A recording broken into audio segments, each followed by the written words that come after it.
ما ينبرين حلف سعرة الزنقعة إزوج لجنا حي سراوي تجراي نسلام قبل زلقوا بوتاتات كم عدل تتقيمو مريت تجراي كقوس أصغر مبالو كانت حلم كم زخنا تجراي زكايدوك على سخف لما سوات بعوت يزتنبل زبلو اتوم نبرتي عبز حزيت ألعتن مقبار زقبر بالرب حزب تجراي داقم جنته كمسك الريق كلنتي وعنا ونكسن داوديال كسر هذا برنامج كذا كهذا القيبتن وحين كويجينا إثيوبيا جرهان وقوي قدر كاسي أو علاد ay ka taagan tahay tan iyo bishii November ee sanadkii 2020 ciidamada Tigreega ayaa waxa ay sheegeen in ay ishortaag ku sameeyeen ciidamada dawladda iyo kuwa axmaarada oo doonaya inay gudaha u galaan gobolka Tigreega Alamata oo kamid ah dhulka ay ku muransan yihiin axmaarada iyo Tigreega dhibaato ayaa laga soo sheegayaa kadib duqeymo ay diyaaradaha dawladdu ka geysteen halkaasi oo dad shacab ah oo badan lagu laayay sidoo kale waxaan eegi doonaa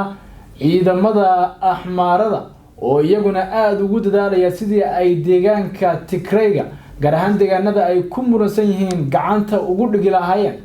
xogihii ugu dambeeyay aan eegi doonaa sidoo kale dagaalo culus ayaa ka socda xadka ay wadaagaan deegaanada axmaarada iyo Tigreega arrimahaas ayaan eegaynaa oo maalmihii u dambeeyay aan aad looga hadlaynin gaar ahaan warbaahinta iyo waliba dhinacyada ku hardamaya dhulkaasi dhinaca bidix waxa fadhiya guulada isaga ayaan wax ka weydiin doonaa arrimahaas guulad soo dhaw aad baa mahadsantahay Ethiopia maalmahan waqooyiga dagaaladiisa meena ka waramin gaar ahaan shalay oo kale maxaa u dambeeyay bal colaadii waqooyiga Ethiopia dad badan waxay aaminsan yihiin in istaagtay oo hadda uu waxba jirin ni aad baa mahadsantahay saaxiibka ilka casay daawadayaasheena waan salaamaya intaas kadib meeshan sidii loogu hardamayay baa haddana loogu hardamaya marka weer xiiso baa laakiin ahmada wixii hadda yaraado xogihii iyo wararkii laba dhinac ay sheegi jireen horta dabcan waxa jirta cadaadis dhanka dawladda ka yimid oo wariyayaashii wax ka qori jiray arrimaha Ethiopia oo inagii barnaamijyadeena hore kaga hadlaynay oo aynu wax ka soo xiganaynay dhamaantood waa wax cararay wax nafahoodii u baqay wax la xidhay oo hadda u xidhan ba maleeshiyaadka ka madax banaan dawladda oo meel ay ku xidhan yihiin aan war loo haynin marka cadaadiskaas ugu yimid aamusiinta dhanka warbaahinta ah ee dawladda ka timid laakiin sida kale marka la fiiriyo deegaanadii lagu dagaalamayay ee waqooyiga dalka Ethiopia waa ogeyn oo waatii dawladdu ay amxaarada iyo canfarta ay ka soo saartay xoogagii TPLF-ta laakiin mar walba meel xudun u noqoto dagaalada waqooyiga Ethiopia ka socda oo sanad ka hor bartii aynu ka bilaabaynay hawsha ah ee haddana wali si adag uga socota deegaanada Raaya iyo gobolka Raaya ay ku muransan yihiin Tigreega iyo sidoo kale amxaaradu waa hadda saldhigga ugu weyn ee lagu dagaalamayo waa furinta ugu weyn ee labada dhinac ay ku hardamayaan waxa laga soo sheegayaa wax uusan aqligaagu ogolaanaynin waxa weeye waxa meesha yaala warbaahinta gaar ahaan social media Telegramka iyo la isugu dirayo sawirada meedadka meesha yaala aqligaagu ma xisaabin karo caruurta iyo haweenka iyo maxaan ku yiraahdaa waxa meesha isdhex yaala waad yaabaysaa dawladdu waxay leedahay waxaan ku sugannahay xuduudda oo ma doonayna inaan gudaha Tigreega gallo xabajoojintana waa tii diideen ogeyn xoogaga Tigreegu iyagu waa kuwii mar yar calaacala sheegay in dhowr jaha laga soo weeraray sheekadu sidaas ma aha dhabta ka taagan xuduudda amxaarada iyo Tigreega meeshan oo dhulka lagu muransan yahay dagaal adag baa ka socda dawladdu duqeymo ay wadaa dhankan kalena TPLF-tu dhufeysyo adag bay ka qodatay oo ay doonayso in ay ku hor istaagto ciidamada dawladda ee doonaya inay gudaha gobolka Tigreega galaan haddii aynu ka horeyno ciidanka dawladda way sheegeen inaysan galaynin laakiin saas ma waxay doonayaan inay galaan oo ay jabiyaan difaacyada TPLF-tu ilaa maqlaha ay socdaan haday u suurowdo kooxda TPLF-tuna dhufeysyo adag bay u qodatay oo halkaas ay kaga soo horjeedaa oo dagaalo adag ay ku dhexmarayaan gaar ahaan Walket iyo maxaan ku yiraahdaa Alamata waa labada meelood ee dawladuna ay Alamata duqeynayso qoladan kale ay halkan difaac kaga jirto si kastaba ha ahaato xoogaga TPLF-tu waxay soo bandhigeen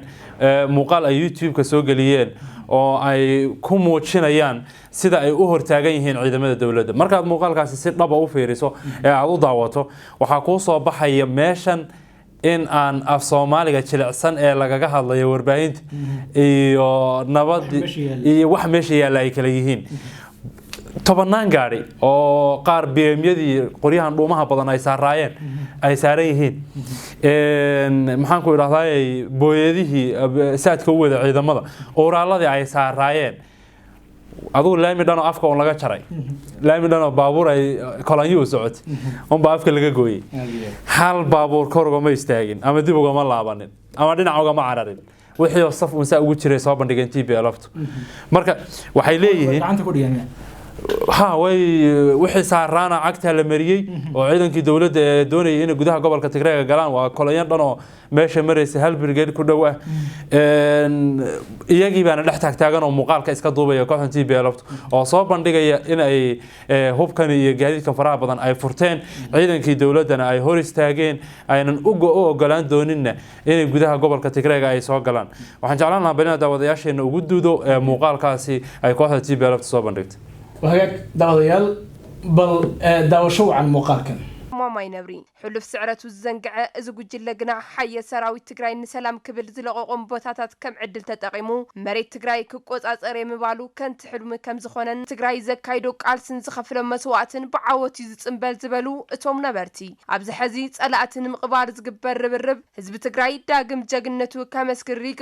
واتي قلدو أن علامات وملها يكون مرنسين حمار ضي تجريجا وحلوس شوية دولد وين الدقيم على سجى ستة ضبنا الشعبنا يحكون قدام سووا حقد عي علامات نيو أردن أنا علامات أذن موضوعا هراء أنا كبحين وحن جعلان لها أرد الديار هذه الدرون كاها دبعتي كانت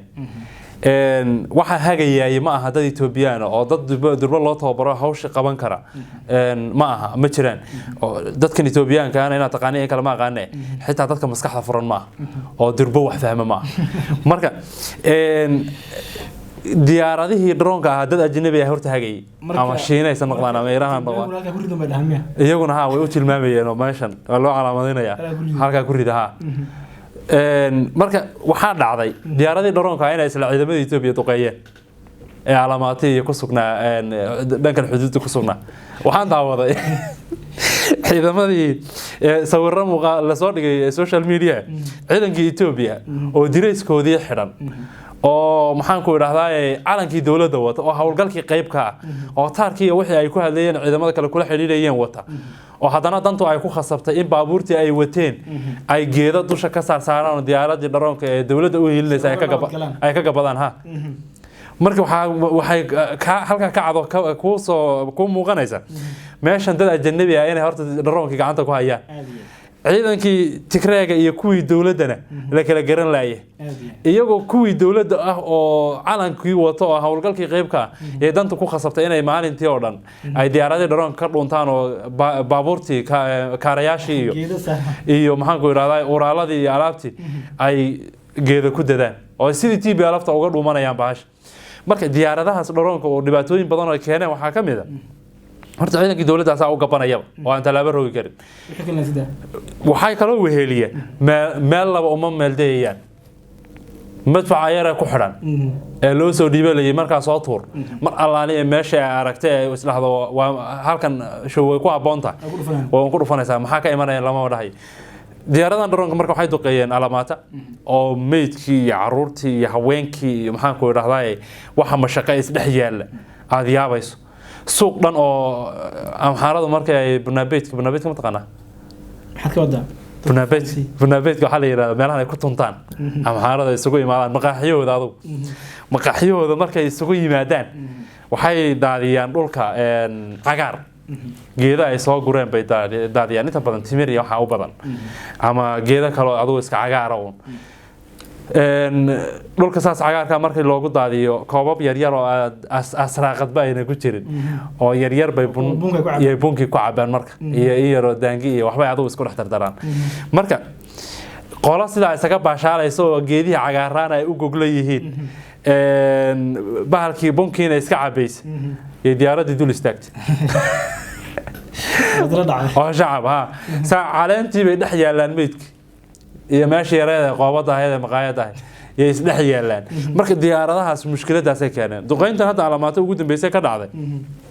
76 qof yaa ku dhaawacantay 28 qof oo dumar iyo caruur u badanna way ku leedeen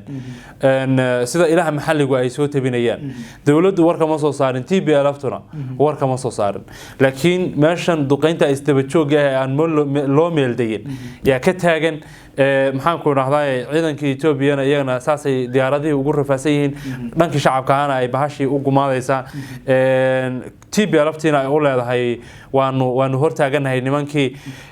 indhahii caalamka iyo dadkii warbaahinta u soo tabin lahaa maxaan ku raahdaa wararkana saasaa looga yara jeediyay oo ma aha inay dagaaladu istaageen maalmihii la soo dhaafay laakiin waxaa jirtay xog yaraan waxaa jirtay maxaan ku raahdaa meelihii ilihii wax laga helay in la xadiday marka si guud dagaaladii wali si toos ah ay u socdaan dawladuna nabadii waa tii diiday tiri TPLF kamid ma aha dadka aan ugu yeerayno wada hadallada qaran iyo kooxaha argagixisada miiska ma soo fadhiisan doonaan dadka shacabka iyo siyaasiyiinta yaanu la hadli doonaa waxaanan ogeyn markii ay TPLF iyada laftirkeeda Addis Ababa ku dhaweyd ay qabsatay magaalooyinka Kombolcha iyo waati iyaduna lahayd wax dawlad oo aan aqoonsanahay oo meesha ka jirta maba jirtee waan duminay dawladii Addis Ababa waan galeynaa wax wada hadal oo aan hadda ogol lahayn ma jirto marka mar waliba qolada isla libinta dhankiina jirta wada hadallada way ka santaagaan way diidaan hawsha sidii un bay u socotaa weena socon doontaa oo ma aha mid hadda si dhib yar ku soo afjarmaysa